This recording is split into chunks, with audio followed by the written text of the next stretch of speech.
இந்த உலகம் எப்போது அழிவை சந்திக்கும்? அதை நம் கண்களால் பார்க்க இயலுமா? இதற்கு புராணங்கள் என்ன சொல்கிறது? இதெல்லாம் மக்களிடம் இருக்கும் பரவலான கேள்விகள். இதற்கு நம் சாஸ்திரங்கள், குறிப்பாக பாகவத புராணமும் விஷ்ணு புராணமும் என்ன சொல்கிறது என்பதை இந்த பதிவில் பார்க்கலாம். இப்பொழுது நாம் இருப்பது 21ஆம் நூற்றாண்டில், கிபி 2020. பண்டைய நூல்களின்படி கலியுகத்தின் முதல் காற்பங்கு. கலியுகத்தின் மொத்த கால வரையறை 4,32,000 வருடங்கள். இதற்கு முந்தைய யுகங்கள் துவாபர யுகம், திரேதா யுகம் மற்றும் சத்தியயுகம். கிருஷ்ண பரமாத்மா பூமியை விட்டு வைகுண்டத்திற்கு திரும்பிய நிகழ்வே துவாபர யுகத்தின் முடிவாகவும் கலியுகத்தின் தொடக்கமாகவும் கருதப்படுகிறது. மேலும் அறிஞர்கள் படி அந்த வருடம் கிமு 3102 ஆகும். கூட்டினால் நாம் கலியில் கடந்திருப்பது வெறும் 5122 வருடங்கள் மட்டுமே. அதாவது மேலும் 4,27,000 வருடங்கள் நிலுவையில் இருக்கிறது என்ற அர்த்தம். கலியுகம் முடியும் அந்த நிகழ்வில் மகாவிஷ்ணு கல்கி அவதாரம் எடுத்து அதர்மத்தை அழித்து தர்மத்தை நிலைநாட்டுவார் என்கிறது பாகவதம். தர்மம் ஸ்தாபித்தவுடன் சத்தியுகம் தான் மறுபடியும் தொடங்குமே தவிர இந்த பிரபஞ்சம் முடிவை சந்திக்காது. முழு அழிவான மகா பிரளயமும் புனர் நிர்மாணமான சிருஷ்டியும் பிரம்மாவின் ஆயுட்காலமான 100 ஆண்டுகள் நிறைவடையும் பொழுதே நிகழும் என்கிறது பாகவத எழுத்துக்கள். ஆனால் பிரம்மா உட்பட தேவர்களின் நேரக்கணக்கும் மானிடர்களின் நேரக்கணக்கும் வேறுபட்டது. பிரம்மாவின் 100 ஆண்டு ஆயுட்காலத்திற்கு இணையான மானிட வருடங்கள் எவ்வளவு என்பதை பார்ப்போம். அதுவே நம் நாட்காட்டிப்படி இந்த பிரபஞ்சத்தின் ஆயுட்காலத்தை குறிக்கும். யுகத்திலிருந்து ஆரம்பிப்போம். கலியுகத்தின் காலவரையறை 4,32,000 வருடங்கள். துவாபர யுகம் கலியின் 2 மடங்கு, 8,64,000 வருடங்கள். திரேதா கலியின் 3 மடங்கு, 12,96,000 வருடங்கள். சத்தியயுகம் 4, 17,28,000 வருடங்கள். இந்த 4 யுகமும் சேர்ந்தது ஒரு சதுர்யுகம் அல்லது ஒரு மகாயுகம் என்று கருதப்படுகிறது. இந்த 4ஐயும் கூட்டினால் நமக்கு வருவது ஒரு சதுர்யுகத்தில் 43,20,000 மானிட வருடங்கள். இதே போல் 1000 சதுர்யுகங்கள் சேர்ந்தால் 432 கோடி மானிட வருடங்கள். இதன் பெயர்தான் ஒரு கல்பம். ஆனால் இந்த ஒரு கல்பம் என்ன தெரியுமா?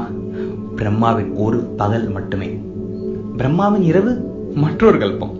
அதாவது அவரது முழு நாள் கணக்கு 2 கல்பம்.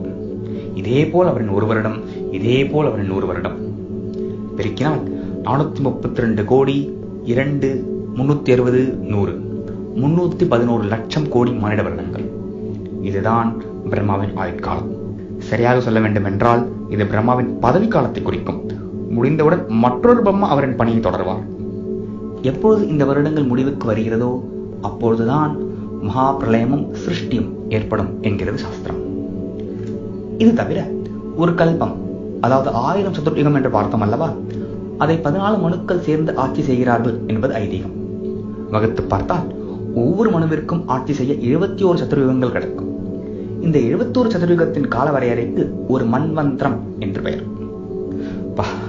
எண்கள் அதிகம் பார்த்து விட்டோம். சரி, 2020 இப்போது எங்கே இருக்கிறோம்? உபநயனமோ அல்லது எந்த சடங்காக இருந்தாலும் அதற்கு சங்கல்பம் எடுக்கும் பொழுது அதன் நேரத்தையும் இடத்தையும் குறிப்பிடும் வழக்கம் உண்டு. ஆத்ய பிரம்மணா த்விதீய பரார்த்தே ஸ்வேதவராக கல்பே வைவஸ்வத மன்வந்தரே அஷ்டாவிம்சதிதமே கலியுகே பிரதமே பாதே என்று சொல்லிவிட்டு ஜம்பூ த்வீபே பாரத வருஷே பரதக்கண்டே என்று நம் புவியியல் இருப்பிடத்தை சுட்டிக்காட்டுவோம். அதில் ஆத்ய பிரம்மணா என்பது இப்பொழுது இருக்கும் பிரம்மாவை குறிக்கும். ஏனென்றால் அவர் பதவிதான் மாறிக்கொண்டே இருக்குமே. த்விதீய பரார்த்தே, பரார்த்தே என்றால் பாதி, த்விதீய பரார்த்தே என்றால் 2ஆம் பாதி. நாம் இப்போது இருப்பது 51வது வருடத்தின் முதல் நாள் பகல். இதற்கு ஸ்வேதவராக கல்பம் என்று பெயர். வைவஸ்வத மன்வந்தரே, இப்போது அரசாளும் மனு 7வது மனு, சூரியன். அவரின் மற்றொரு பெயர்தான் விவஸ்வான். எனவே வைவஸ்வத மன்வந்தரே. அஷ்டாவிம்சதிதமே, 28வது முறையாக வரும் சதுர்யுகம். மேலும் கலியுகே பிரதமே பாதே என்பது நாம் இப்போது இருக்கும் கலியுகத்தின் முதல் காற்பங்கை குறிக்கும்.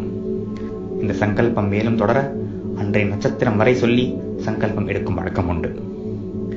இதுவே நம் சாஸ்திரங்கள் கூறியிருக்கும் பிரம்மாண்டமான காலச்சக்கரம். இந்த காலச்சக்கரம் சுழல சுழல ஆன்மா என்கிற ஜீவனும் சம்சாரம் என்கிற மற்றொரு சக்கரத்தில் எண்ணற்ற பிறப்புக்கும் இறப்புக்கும் ஆளாகிறது.